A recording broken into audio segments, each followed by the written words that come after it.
في مبدأ انا ماشي بيه طول عمري، مفيش جنس بني ادم بيعمل حاجة لله غير الرسول عليه الصلاة والسلام عشان ربنا اختاره. بس اي كائن حي كل حاجة بتبقى فيها اخد وعطا، بما فيهم علاقتك بابوكي وعلاقتك بامك، ان انت تحترميهم وتديهم المودة والرحمة، هيدوكي حب وحنان والكلام ده. هتزعليهم هيتقمصوا منك لان هم عايزين حاجة، ده الطبيعي. ها. في امريكا برضو الاخد والعطا حلو وادمي، ده اللي انا متربيه عليه، عشان في صراحه رسمي، في دايركت ابروش، انا عايز كذا مقابل كذا. في مصر مفيش كده خالص. انا هجيب لك من البحر طحينه عشان سواد عيونك، لا مفيش الكلام ده.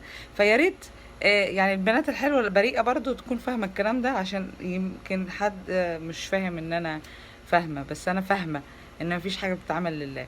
فيا ريت نوضح نيتنا مع بعض من اولها كده، عشان ما نقلبش من دكتوره كلاسي مم، لحاجه مش كلاسي خالص.